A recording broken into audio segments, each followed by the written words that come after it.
الفضل YouTube channel میں آپ کا استقبال ہے۔ السلام علیکم ورحمۃ اللہ وبرکاتہ۔ میرے دینی و ایمانی بھائیوں، سورہ آل عمران آیت نمبر 84 پیش خدمت ہے۔ اعوذ باللہ من الشیطان الرجیم، قل آمنا بالله وما أنزل علينا وما أنزل على إبراهيم وإسماعيل وإسحاق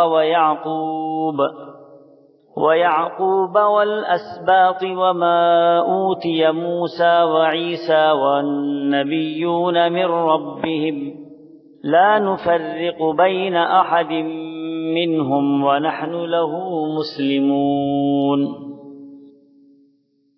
آپ کہہ دیجئے کہ ہم اللہ پر اور جو کچھ ہم پر اتارا گیا اور جو کچھ حضرت ابراہیم علیہ الصلاۃ والسلام، حضرت اسماعیل علیہ الصلاۃ والسلام، حضرت اسحاق علیہ الصلاۃ والسلام، حضرت یعقوب علیہ الصلاۃ والسلام اور ان کی اولاد پر اتارا گیا ہے، سب پر ایمان لائے، اور جو کچھ موسیٰ علیہ الصلاۃ والسلام اور عیسیٰ علیہ الصلاۃ والسلام اور دیگر نبیوں کو اللہ کی طرف سے جو کچھ بھی دیا گیا ہے اس پر بھی ایمان لائے۔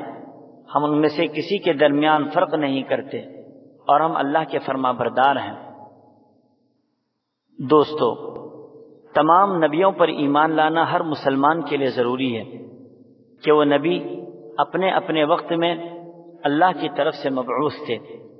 اسی طرح ان انبیاء پر جو کتابیں یا صحیفے نازل ہوئی ان کے بارے میں بھی یہی عقیدہ رکھنا کہ یہ اللہ کی طرف سے نازل شدہ ہیں اور یہ آسمانی کتابیں ہیں، مگر عمل صرف قرآن کریم پر ہی ہوگا، کیونکہ قرآن نے پچھلی تمام کتابوں کو منسوخ کر دیا ہے۔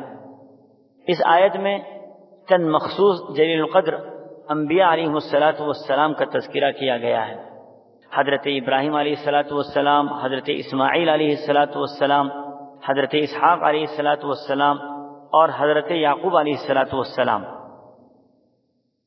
بڑی بڑی کتابوں کے علاوہ جو کچھ بھی صحیفیں اللہ کی طرف سے ان پر اتاری گئی ہیں اس پر بھی ہم ایمان رکھتے ہیں، اور انبیاء کی اولاد پر بھی ان کے اوپر جو بھی اتارا گیا اس پر بھی ہم ایمان رکھتے ہیں۔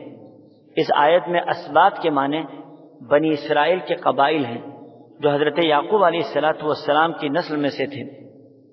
حضرت موسیٰ علیہ الصلاۃ والسلام پر تورات، حضرت عیسیٰ علیہ الصلاۃ والسلام پر انجیل اتاری گئی، اس پر بھی ہمارا ایمان ہے۔ جتنے انبیاء کرام اللہ کی طرف سے جو کچھ بھی لائے ان سب پر ہمارا ایمان ہے۔ ہم ان انبیاء کرام کے درمیان ذرا برابر بھی تفریق نہیں کرتے ہیں، اور تفریق کرنا یہ کفر کی علامت ہے۔ اللہ تعالی ہم سبوں کو اپنے ایمان پر مضبوطی کے ساتھ رہنے کی توفیق عطا فرمائے، آمین۔ وآخر دعوانا ان الحمد للہ رب العالمین۔ اس چینل کو سبسکرائب کریں اور اس کو زیادہ سے زیادہ شیئر کرنے کی کوشش کریں۔